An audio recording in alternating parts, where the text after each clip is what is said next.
जय जिनेन्द्र।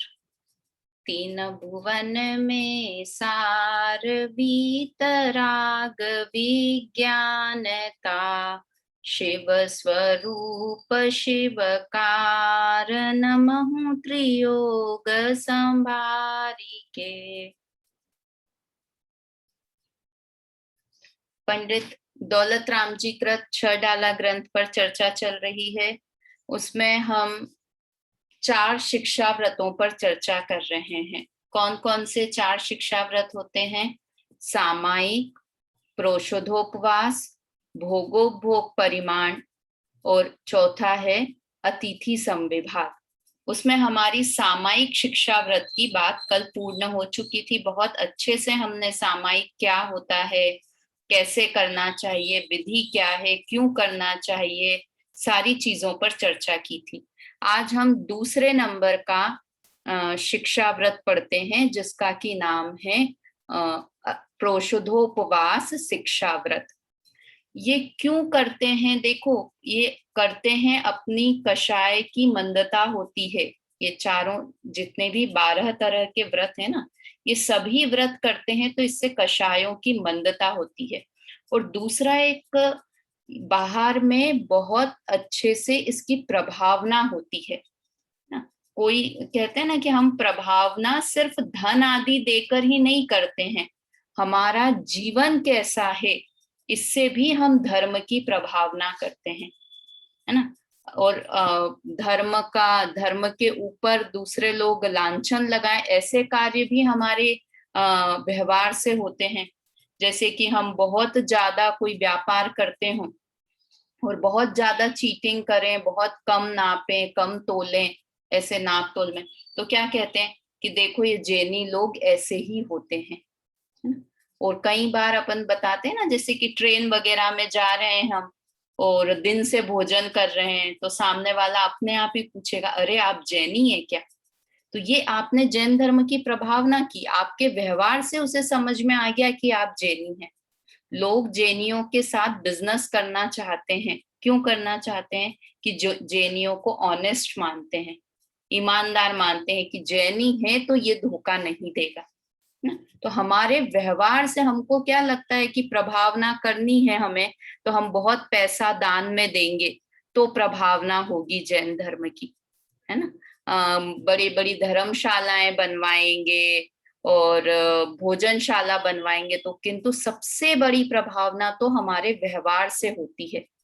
तो ये 12 प्रकार के व्रत भी जब पंचम गुण स्थान वर्ती करता है, तो उसे ये नहीं है कि लोग उसे पूजें या उसके मन में कुछ और इंटेंशन हो, यश प्राप्ति का इंटेंशन हो, वो नहीं होता है। किंतु वास्तव में जब अंदर में 2 कषाय चोकड़ी का अभाव हुआ है, आत्मा में स्थिरता बढ़ी है, तो बाहर में इस तरह के व्रत लेने के परिणाम होते हैं और उनसे स्वतः ही प्रभावना हो जाती है कि देखो ये कितना मर्यादित जीवन जीते हैं, दिग्व्रत है, देश व्रत है, अहिंसाणुव्रत है, ब्रह्मचर्य से रहते हैं, कभी किसी को पराई स्त्री को बुरी निगाह से नहीं। तो ये सारी जैन धर्म की प्रभावना को ऐड करते हैं उनका।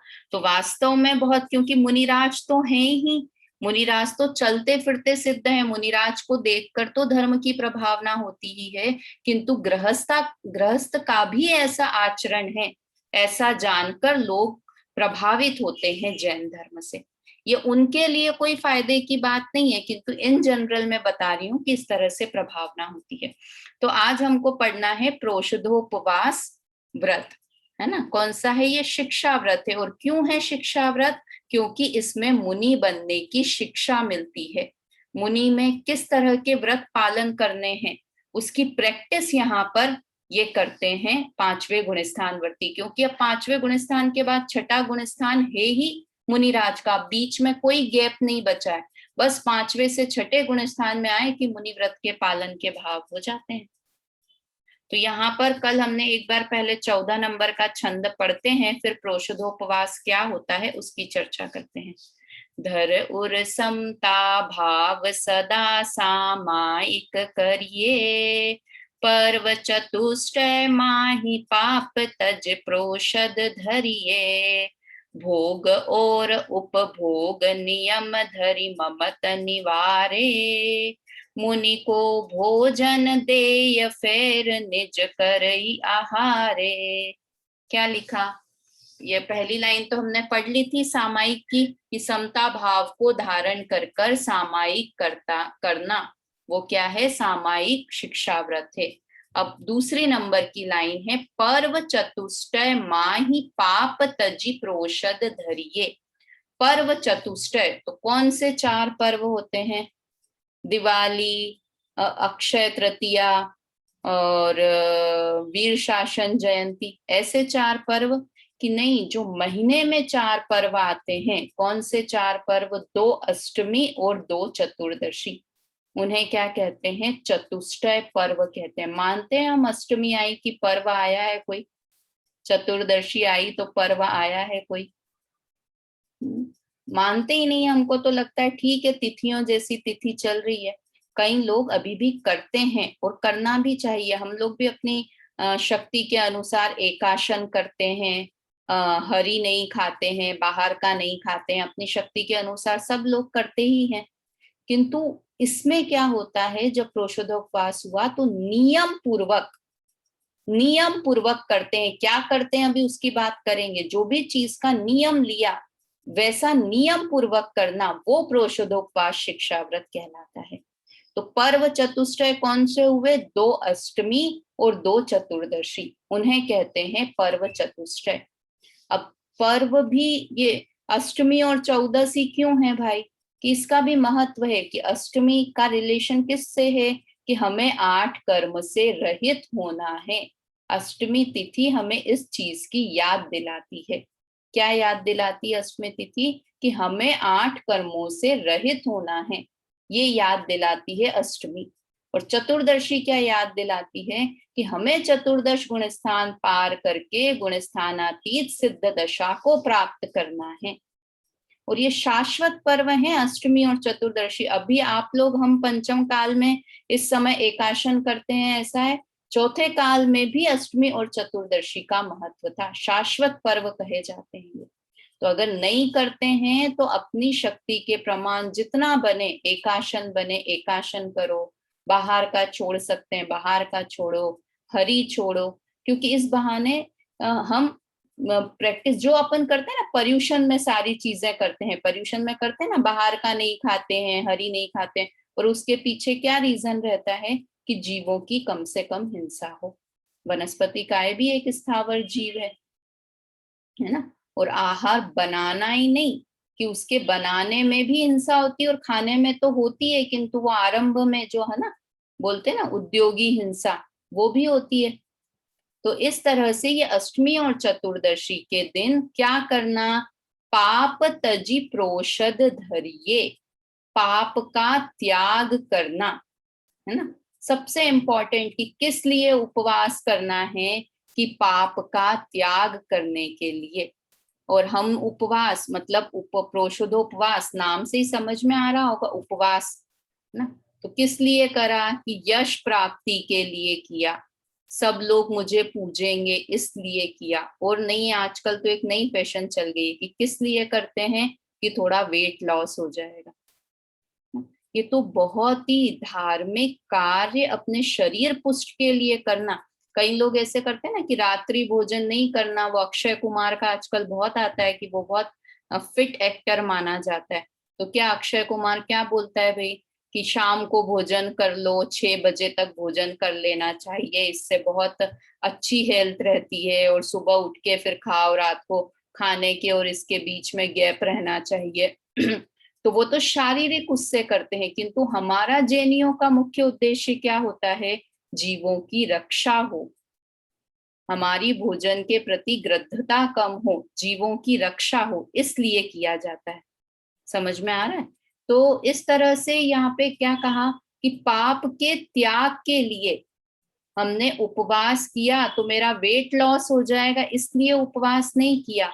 किस लिए किया? कि मेरा अधिक से अधिक समय धर्म ध्यान में बीते, मैं पाप से बच जाऊं, हिंसा से बच जाऊं, इसलिए उपवास किया जाता है। समझ में आए? तो इसलिए क्या, पहला तो कहा अष्टमी चतुर्दशी के दिन, दूसरा पाप त्याग कर, है ना। अब ये है प्रोषधोपवास, तो इसमें दो शब्द हैं, पहला शब्द है प्रोषद और दूसरा शब्द है उपवास। उपवास पहले समझते हैं क्या होता है। उपवास तो अपन करते हैं ना, 4 प्रकार के आहार का त्याग करना। कौन कौन से चार आहार? खाद्य, स्वाद्य, खाद्य, लेय और पेय, ये 4 प्रकार के आहार होते हैं। खाद्य मतलब जो खाने में चीजें आती हैं, अन्न आदि, है ना। खाद्य के बाद है दूसरा स्वाद्य, स्वाद के लिए जो हम खाते हैं, जैसे इलायची खाई, सुपारी खाने के बाद में सौंफ खाई, सुपारी खाई, इलायची खाई, लौंग खाई, तो ये स्वाद के लिए, ये पेट भरने के लिए नहीं, खाने के लिए नहीं खाते, पर मुंह का स्वाद अच्छा, आजकल डेजर्ट खाते हैं लास्ट में, तो मुंह का स्वाद अच्छा करने के लिए खाया, है ना, तो वो क्या हो गया, स्वाद्य। फिर दूसरा है पेय, पेय मतलब पीने की चीज, इसका त्याग। और चौथा होता है लेय। लेय किसे कहते हैं? लेप लगाना, लेप लगाते हैं ना, लेप से बना है लेय शब्द, तो लेप लगाना, कि हमने उपवास तो कर लिया, अब बहुत सर दुख रहा है तो भाई सर पे बाम लगा दो, विक्स लगा दो, मालिश कर दो, कि अब आज पूरे दिन कुछ काम तो है नहीं, खाना भी नहीं करना है, कुछ नहीं है, तो मालिश वाली को घर पे बुला लिया कि पूरे शरीर हाथ पैर दुख रहे हैं बहुत, तो मालिश कर ली, तो वो भी एक तरह का आहार हो गया, है ना। तो उपवास में ये चारों प्रकार के आहार का त्याग होता है। कौन कौन से? खाद्य, स्वाद्य, लेय और पेय, चारों तरह के आहार का त्याग होता है, ठीक है। और उसके अलावा विषय और कषाय का त्याग होता है, सबसे इंपॉर्टेंट। उपवास शब्द का शाब्दिक अर्थ क्या है? उप मतलब पास में, वास मतलब निवास करना, वास करना मतलब निवास करना, उपवास मतलब पास में निवास करना। किसके पास में निवास करना? पड़ोसी के पास, साथ पास में निवास करना, कि अपनी आत्मा के पास निवास करना या अपने आत्मा के समीप जाने का पुरुषार्थ करना, उसका नाम उपवास है। सबसे ज्यादा हमारा टाइम किस में वेस्ट होता है? कि खाने पीने में, खाना पीना खाने में, उससे अधिक बनाने में, और उससे अधिक उसकी सामग्री इकट्ठी करने में। समझ में आया? पहले ये कुछ किसी पर ऐड आया था ये व्हाट्सएप पे ऐसी, कि जब आप अन्न का एक दाना भी वेस्ट करो तो क्या सोचो कि इसको बनाने में कितनी मेहनत हुई, है ना। मम्मी ने कुकिंग की, फिर पापा बाजार से सामान खरीद कर लेके आए, जो भी पापा मम्मी जो भी खरीद के लेके आए, तो वो सामान लेकर आना, उसमें कितनी मेहनत हुई, और उसके बाद वो भी बाजार में उसको लाने के पहले किसान ने कितनी मेहनत की उसको, अन्न को उगाने के लिए, मतलब कितना टाइम लगकर वो थोड़ा सा अन्न, एक रोटी बन पाई है, और आपने नई थाली में ले ली और उसे वेस्ट कर दिया, है ना। तो वास्तव में ये व्हाट्सएप पे मैसेज तो वेस्ट नहीं करना, अन्न को इस हिसाब से आते हैं, हमें क्या समझना कि हमारा कितना समय खाने पीने में जाता है, तो ये खाने पीने से मैं समय बचाकर आत्मा के समीप वास करूं, या आत्मा के समीप वास नहीं कर सकता हूं तो आत्मा में के समीप जाने की कोशिश करूं, धर्म ध्यान में अपना समय बिताऊं, है ना। विषय और कषाय से बचूं। अब कहीं होता है विषय में मतलब 5 इंद्रियों के विषय, अब तो समझ में आता है ना, विषय शब्द जहां भी आए तो क्या समझना है, 5 इंद्रियों का विषय। तो विषय से कि हम तो चलो आज तो खाना नहीं खाना है तो ताश पत्ती खेल लेते हैं, मूवी बहुत सारी पेंडिंग हो गई है वो देख लेते हैं, कोई शो देख लेते हैं, ध्यान डाइवर्ट रहेगा तो भूख नहीं लगेगी, तो इसको उपवास करना बोलते हैं। ये तो और आप नॉर्मल दिन से भी ज्यादा पाप करने लग गए, समझ में आया। वो वास्तव में उपवास है ही नहीं, उसे तो लंघन शब्द दिया है। लंघन शब्द किस लिए करते हैं लंघन? कि भाई बहुत मोटे हो गए पतला होने के लिए, या डॉक्टर ने कुछ प्रिस्क्राइब कर दिया है कि तुम मत खाओ अभी, और ये वो, और पेट ठीक करने के लिए लंघन कर लेते हैं ना, कि ये इसमें कहते हैं ना अपने आयुर्वेद वगैरह में, क्या कि थोड़े दिन सारे टाइम मशीन चलती रहती है तो मशीन को भी थोड़ा आराम देना चाहिए, इसलिए एक दिन उपवास कर लो तो बहुत हेल्दी रहते हैं। तो इन सब के लिए कि नहीं, वास्तव में किस लिए उपवास किया है, कि हम धर्म ध्यान में, जितना हमारा समय बचा है वो सब समय धर्म ध्यान में लगे। कितना टाइम बच जाता है वास्तव में। एक दिन होता है कि नहीं, हमको कहीं शादी वादी में जाना हो, बाहर जाना हो, किसी के घर पर खाना खाने जाना हो, तो उस दिन 12 बजे जाना है तो सुबह 8 से 12 का टाइम निकालना मुश्किल हो जाता है। अरे कुछ काम ही नहीं है, आज तो कुछ काम ही नहीं है ना, खाना बनाने में इतना 4-5 घंटे बच जाते हैं। इसलिए अगर हम उपवास करेंगे तो पूरा दिन, और ठीक है हमने तो उपवास कर लिया किंतु घर परिवार के लिए खाना बना रहे हैं, तो वो तो कृत कारित अनुमोदना तीनों का पाप है। वास्तव में तो उस दिन घर आना ही नहीं चाहिए, मंदिर आदि या साधर्मियों के बीच में अपना समय बिताना चाहिए। सबसे पहला तो आत्मा के साथ समय बिताना चाहिए, नहीं हो तो मंदिर में साधर्मी के साथ समय बिताना चाहिए। और देखो, ये उपवास करने की वाले की ड्यूटी है, उपवास करने वाला की नहीं बिताए। और दूसरा, ये दूसरे लोगों की, परिवार के लोगों की भी ड्यूटी है कि अगर हमारे घर में कोई उपवास कर रहा है तो उससे हम घर के काम नहीं करवाएं, है ना। हमारी भी तो, जो दूसरा उपवास कर रहा है तो हमारी भी ड्यूटी है कि नहीं, तुम खा नहीं रहे हो तो बनाओ भी नहीं, आज हम मैनेज कर लेंगे, कैसे भी मैनेज करेंगे, आप अपना समय धर्म ध्यान में बिताओ। समझ में आया। तो ये उपवास के बारे में हुई। प्रोषद उपवास, तो उपवास में किन 3 चीजों का त्याग हुआ? विषय, विषय यानी पांचों इंद्रियों के विषय ले लेना, है ना, सारी तरह के। और कषाय यानी कि अब ठीक है मंदिर में तो कुछ बात नहीं है, तो कषाय की बातें, इसका उसका, ऐसा वैसा, ये ट्रस्टी ऐसे हैं, ये वैसे हैं, तो ये सारी कषाय की बातें। तो विषय का भी त्याग, कषाय का भी त्याग और आहार का भी त्याग करना, वास्तव में उसका नाम उपवास है। ठीक है। अब दूसरी बात, प्रोषद। प्रोषद किसे कहते हैं? एकासन करना, एक टाइम खाना, उसका नाम होता है प्रोषद। तो अब या तो बताओ, या तो उपवास करना कि प्रोषद करना, तो उसका पूरा नाम है प्रोषदोपवास। इसका मतलब हुआ कि जैसे अष्टमी के दिन उपवास किया, पर्व तो अष्टमी के दिन है, अष्टमी को उपवास किया, तो सप्तमी के दिन और नवमी के दिन, दोनों दिन एकाशन करना। क्या कहा? प्रोषदोपवास, पूरे शब्द का अर्थ बता रही हूं।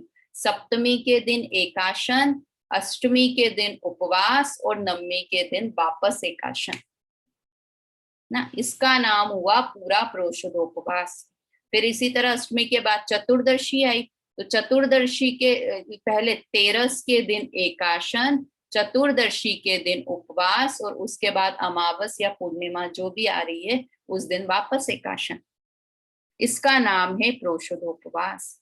बहुत कठिन है भाई, कैसे कर पाएंगे, हमको तो हो करना ही नहीं 5वां गुण स्थान, बहुत मुश्किल हो जाएगी ये तो भाई जब रुचि होगी ना, आत्मा की रुचि होगी, 2 कषाय चौकड़ी का अभाव होगा, तो अपने आप ऐसे भाव जागृत हो जाएंगे। उसकी चिंता मत करो कि कैसे होगा, अपने आप शरीर के प्रति ममत्व कम हो जाएगा, तो अपने आप ऐसे परिणाम आएंगे कि वो इस तरह के कार्य में करूं। तो हमको पुरुषार्थ क्या करना है कि हमको प्रोषदोपवास का पुरुषार्थ नहीं करना है, हमको पुरुषार्थ क्या करना है? आत्म सन्मुख होने का पुरुषार्थ करना है, आत्मा की महिमा लानी है, आत्मा की रुचि लानी है, तो ये प्रोषदोपवास अपने आप हो जाएंगे ना। नहीं तो अभी से लगने लगे कि भैया मुझे तो 5वां गुण स्थान नहीं चाहिए। क्यों नहीं चाहिए?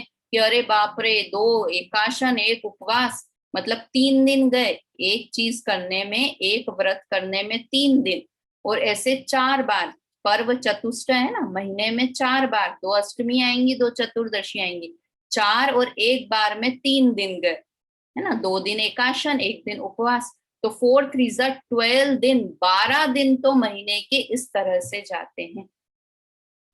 क्यों करते हैं? कि आत्मा की रुचि हो गई है।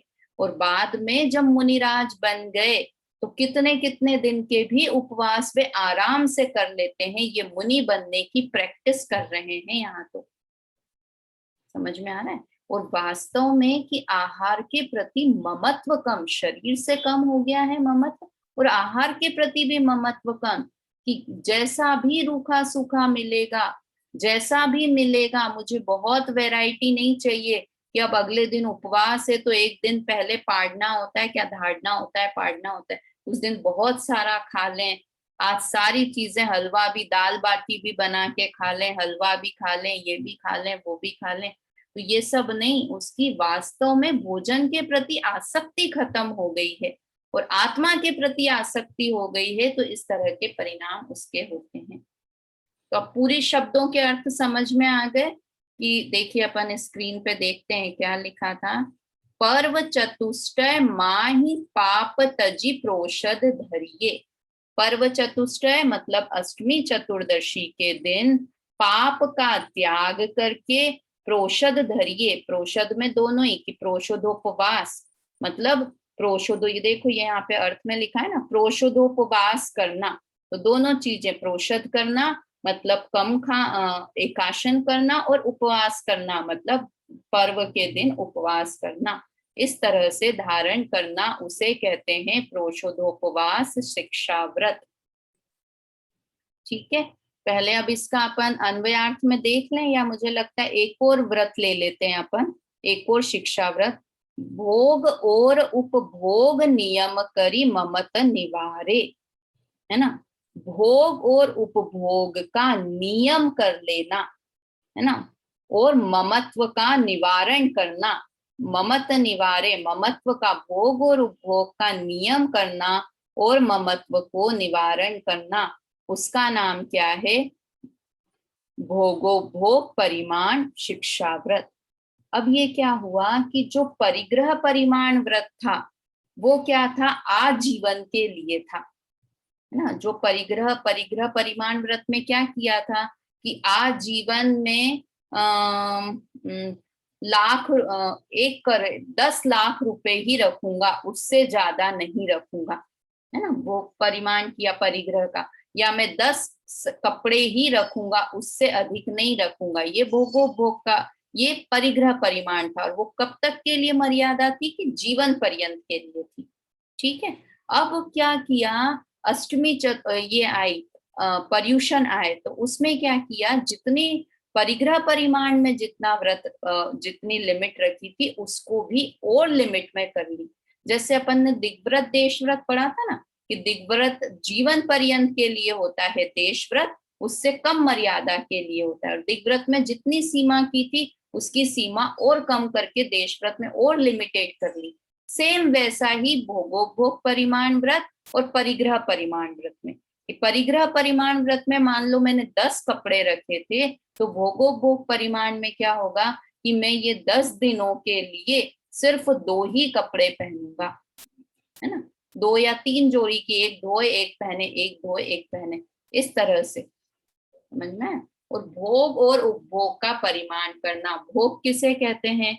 कि जो वस्तु एक बार भोगी जाए, जिसका एक ही बार भोगा जाए और वो वस्तु खत्म हो जाए, तो उसे क्या कहते हैं? भोग। जैसे कि भोजन, तो आप कहेंगे भोजन तो हम रोज करते हैं, आज भी करेंगे, कल भी करेंगे, रोज भोजन करते हैं, तो वो तो भोग है क्या? कि नहीं, सेम टाइप का भोजन, वो ही जो आज मैंने खा लिया ना भोजन, वही का वही भोजन मैं कल भी कर लूं, तो वो नहीं हो सकता। तो भोग क्या कहते हैं? किस वस्तु को कहते हैं? भोजन भोग कहलाती है, क्योंकि उसे एक बार ही भोगा जाता है। और उपभोग होता है कि जिस वस्तु का बार बार जिस वस्तु को भोगा जाए, उपभोग, बार बार जिस वस्तु को भोग सके, उसे कहते हैं उपभोग। कि ये मैंने कपड़े का हम उपभोग करते हैं, क्यों? क्योंकि मैंने आज ये ड्रेस पहना, ये ड्रेस, ये का यही ड्रेस मैं कल भी पहन लूंगी, तो वो क्या हो गया? उपभोग हो गया। समझ में आया? तो ये भोग और उपभोग मतलब भोग वाली वस्तुएं और उपभोग वाली वस्तुओं की मर्यादा कर लेना, उसका नाम है भोगोपभोग परिमाण व्रत, भोगोपभोग परिमाण शिक्षा व्रत। ठीक है, जितनी परिग्रह परिमाण में सीमा की थी उस सीमा को और कम कर देना। क्यों किया कम? क्योंकि और ज्यादा ममत्व परिणाम शरीर के प्रति, भोग की वस्तुओं के प्रति और ज्यादा ममत्व का परिणाम कम हो गया और आत्मा की तरफ और ज्यादा ध्यान लगने लगा, आत्मा में और ज्यादा ममत्व हो गया और पर पदार्थों से और ममत्व कम हो गया, इसलिए एक स्टेप और आगे बढ़ गया।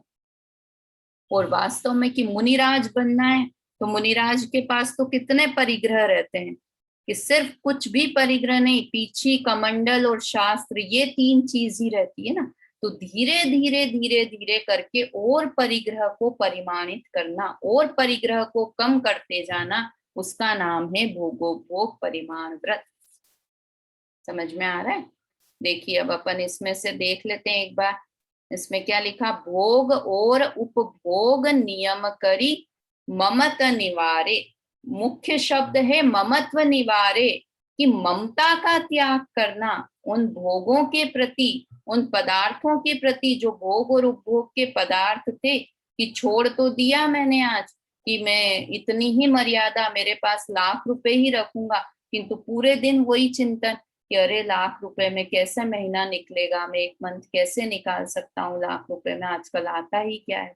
तो ये ममता का त्याग नहीं किया और बाहर से छोड़ दिया भोग। तो वास्तव में ये परिग्रह, उस दिन भी बात की थी ना जब परिग्रह परिमाण व्रत पढ़ रहे थे, कि भोग, ये जो चीजें मिलती हैं वो तो पुण्य के उदय से मिलती है, किंतु उसमें कितना ममत्व है, वो ममत्व का परिणाम, उसको परिग्रह कहते हैं।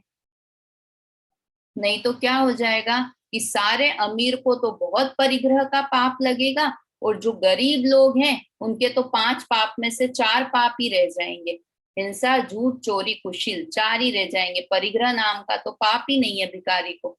भिखारी को परिग्रह नाम का पाप क्यों नहीं है? क्योंकि उसके पास तो कुछ है ही नहीं, बेचारे के पास घर भी नहीं है, बर्तन भी नहीं है, एक कपड़ा पहनता है वो, तो उसे तो परिग्रह त्याग व्रत हो गया। तो ऐसा है कि परिग्रह त्याग व्रत हो गया। और इधर भरत चक्रवर्ती के पास इतना सारा 6 खंड का राज्य, तो वो तो सबसे बड़े पापी हो गए कि उनके पास तो सबसे ज्यादा परिग्रह है। तो वास्तव में पदार्थों से परिग्रह का नाप तोल नहीं है, उसमें ममत्व कितना है। ये ममत निवारे लिखा है ना, ये बहुत इंपॉर्टेंट शब्द है कि परिग्रह के प्रति जितनी भी वस्तुएं हैं उनसे ममत्व का त्याग होता है, ममत्व का त्याग होता है, अर्थात ये वस्तुएं मेरी है। ये भोग की सामग्री, एक भोजन में गृद्धता होना और एक बहुत शांत भाव से बिल्कुल बिना गृद्धता के भोजन करना, ये एक कपड़े में बहुत गृद्धता होना और बहुत ज्यादा ममत्व होना, और या फिर कि ठीक है फट गया, घूम गया तो ठीक है। समझ में आया? इसलिए इसका परिग्रह का डायरेक्ट संबंध ममत्व से है, बाहर की वस्तुओं से नहीं है। तो इसलिए ये भोग और उपभोग का नियम कर लेते हैं, क्योंकि उनसे उसे ममत्व खत्म हो जाता है। अंदर में ममत्व भाव खत्म होता है तो बाहर में अपने आप त्याग करने का भाव आ जाता है। ठीक है, तो इस तरह से ये दूसरे नंबर का हुआ। कौन कौन से 3 हो गए हैं? पहला सामायिक शिक्षा व्रत, दूसरा प्रोषुधोपवास शिक्षा व्रत, तीसरा है भोगोपभोग परिमाण शिक्षा व्रत। अब चौथा है मुनि को भोजन देय फेरी निज करे ही आहारे, कि मुनि को भोजन देकर फिर स्वयं भोजन करना। मुनि तो अब तो मुनि तो है ही नहीं, तो हम किसे भोजन दें, मुनि तो मिलते नहीं है। तो इसलिए हमारा तो ये हो गया शिक्षा व्रत कि हमारी तो बहुत देने की इच्छा है किंतु मुनिराज ही नहीं है, इसलिए क्या हो गया कि हमारे तो अतिथि समविभाग है ना, वो शिक्षा व्रत हो गया ना। तो यहाँ पर मुनि लिखा है, मुनि अथवा कोई भी योग्य पात्र को देकर, एलक क्षुल्लक हुए, साधर्मी हुए, ये अलग अलग तरह के होते हैं ना, उत्तम पात्र, मध्यम पात्र, जगन्य पात्र। तो उत्तम पात्र तो मुनिराज हो गए, मध्यम पात्र ब्रह्म सात्विक प्रतिमा से ऊपर वाले लोग हो गए, फिर जगन्य पात्र। तो इस तरह से पात्र की योग्य पात्रों को भोजन देकर फिर स्वयं आहार ग्रहण करना। अपन ने एक बार पहले भी बात की थी कि हम भी क्या कर सकते हैं कि पात्र आजकल बहुत डिफरेंट हो गया है, पहले तो इजीली अवेलेबल थे योग्य पात्र, किंतु हम जब भोजन करें तो स्मरण तो कर सकते हैं कि काश कोई दिगंबर मुनिराज मेरे पास आए और मैं उन्हें आहार कराऊं, है ना। कोई एलक छुल्लक कार्य का पधारे और मैं उन्हें अपना भोजन कराऊं, ऐसे भाव। तो ऐसे भाव करने के लिए भोजन भी उतना शुद्ध होना चाहिए कि हम उन्हें शुद्ध भोजन कर दें। आपने भाव की और वास्तव में चमत्कार हो जाए कि कोई मुनिराज यहाँ से गमन कर रहे हैं और आ जाएं, तो अब हम तो हावरे काबरे हो जाएं, क्यों हो जाएं कि भैया हमारा तो इतना अशुद्ध है, मसालों के ठिकाने नहीं है, कितने पुराने मसाले हैं, क्या है, तो मुनिराज करेंगे क्या आहार आपके घर? तो वास्तव में जब ये भाव करेंगे कि मेरे घर पर कोई अतिथि पधारे, आहार करे, तो उसके पहले सबसे पहले क्या हो कि हमारे भोजन में भी इतनी शुद्धता हो कि हम सामने वाले को ऑफर कर सकें। तो इसमें अपने आप आ गया कि शुद्ध भोजन का पान करना, ये वाली बात इसमें इंक्लूड समझना। तो इस तरह से ये 4 तरह के शिक्षा व्रत की बात हुई। हम एक बार अन्वयार्थ और भावार्थ और पढ़ लेते हैं, और भी कुछ इसमें अगर अपना छूट गया होगा तो अपने को इसमें से समझ में आएगा। एक बार छंद पहले फिर से बोल लें। 4 शिक्षा व्रतों के नाम तो याद हो ही जाना चाहिए। सामायिक, प्रोषोधोपवास, भोगोपभोग परिमाण, और चौथा है अतिथि समविभाग। ये 4 शिक्षा व्रत हैं। चलिए छंद बोलते हैं।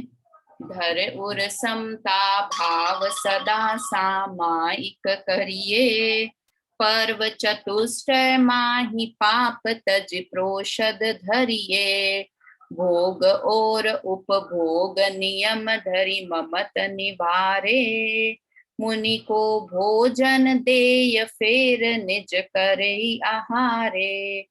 क्या लिखा अन्वयार्थ? मन में निर्विकल्पता अर्थात शल्य के अभाव को धारण करके हमेशा सामायिक करना सामायिक शिक्षा व्रत है ना। शल्य का अभाव करके, और या फिर समता भाव मतलब निर्विकल्पता करके, समभाव धारण, किसी तरह का विकल्प नहीं करके सामायिक करना, ये सामायिक शिक्षा व्रत है। पर्व के 4 दिनों में, पर्व के 4 दिन कौन से? 2 अष्टमी और 2 चतुर्दशी में पाप कार्यों को छोड़कर प्रोषोधोपवास करना प्रोषोधोपवास शिक्षा व्रत है। एक बार भोगा जा सके ऐसी वस्तु का तथा बारंबार भोगा जा सके ऐसी वस्तुओं का परिमाण करके मर्यादा रखकर मोह छोड़ देना, वो भोगोपभोग परिमाण शिक्षा व्रत है।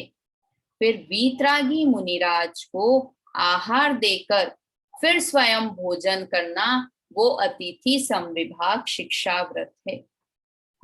देखिए यहाँ पे दे रखा है, ये सामायिक कर रहे हैं, ये 5वें गुण स्थान वर्ती, और ये यहाँ पर प्रोषोधोपवास कर रहे हैं, है ना। मतलब आहार नहीं कर रहे हैं तो क्या कर रहे हैं कि ध्यान कर रहे हैं, स्वाध्याय कर रहे हैं, इस समय अपना समय बिता रहे हैं। ये अतिथि समविभाग, पहले भोजन दिया मुनिराज को, फेर निज करे ही आहार। ये ग्रीन साड़ी वाली है ना, ये पहले मुनिराज को भोजन दे रही हैं, और ये जो दे रहे हैं वो यहाँ पर कर रहे हैं। तो इन्हें भोजन दिया और उसके बाद स्वयं ने भोजन किया, बैठकर शुद्ध सात्विक भोजन किया। तो ये अतिथि समविभाग नामक वो है शिक्षा व्रत है। चलिए भावार्थ एक बार पढ़ लेते हैं। यहाँ श्रावक के 4 शिक्षा व्रतों का वर्णन किया गया है। स्वान्मुखता द्वारा अपने परिणामों को स्थिर करके प्रतिदिन विधि पूर्वक सामायिक करना सामायिक शिक्षा व्रत है ना। विधि पूर्वक प्रतिदिन सामायिक करना, उसका नाम सामायिक शिक्षा व्रत है। प्रतिदिन करते हैं, ये अष्टमी 14 को नहीं है सामायिक, प्रतिदिन डेली का काम है। कल किए थे हमने 3 तरह के, उत्तम सामायिक, जघन्य सामायिक और उत्कृष्ट, जघन्य, मध्यम और उत्कृष्ट सामायिक। तो 2 प्रहर के लिए करना, या 4 प्रहर के लिए करना, या 8-6 प्रहर के लिए करना, मतलब दिन में 1 बार, 2 बार या 3 बार करना ना। तो वो सामायिक शिक्षा व्रत है। प्रत्येक अष्टमी तथा चतुर्दशी के दिन कषाय और व्यापार आदि कार्यों को छोड़कर धर्म ध्यान पूर्वक उपवास करना प्रोषोधोपवास शिक्षा व्रत है। प्रोषोधोपवास का अर्थ समझ में आएगा ना, प्रोषद अलग और उपवास अलग। प्रोषद मतलब एकांशन, उपवास यानी पूरे अन्न जल का त्याग। तो अष्टमी चतुर्दशी के दिन और उनके एक दिन पहले और बाद में वो प्रोषोधोपवास शिक्षा व्रत है। तीसरा, परिग्रह परिमाण अनुव्रत में निश्चित की हुई भोगोपभोग की वस्तुओं में जीवन पर्यंत के लिए अथवा किसी निश्चित समय के लिए नियम करना। जितनी अनुव्रत में जितनी सीमा निश्चित की थी उसमें से भी और सीमा को और कम कर देना, उसका नाम है भोगोपभोग परिमाण शिक्षा व्रत। देखो ये अपन बार बार बात करते हैं कि एक साथ नहीं हो पाता है, धीरे धीरे धीरे धीरे करके सब परिग्रह को छोड़ते हैं। निर्ग्रंथ मुनि आदि सत्पात्रों को आहार देने के पश्चात स्वयं भोजन करना अतिथि संविभाग शिक्षा व्रत है। ठीक है, इस तरह से 4 शिक्षा व्रत हुए। कल 15वें नंबर का छंद पे हम चर्चा करेंगे ना, कल 15 नंबर के छंद पे करेंगे।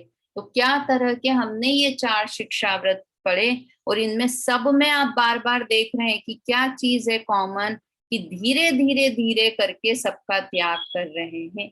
एक साथ करेंगे तो मुंह के बल गिरेंगे, है ना, बिल्कुल कुछ प्रैक्टिस नहीं है, कुछ पता नहीं है, एक साथ करने की कोशिश करने को जाएंगे तो वास्तव में सफल नहीं हो पाएंगे। कैसे कि भोगोपभोग परिमाण व्रत की, ठीक है मुझे तो वैराग्य हो गया और आज भी घर को छोड़ दिया, गृहस्थी को छोड़ दिया, कपड़े को छोड़ दिया, तो ऐसा बहुत बहुत जो बहुत पुरुषार्थी होता है ना वो कर पाता है।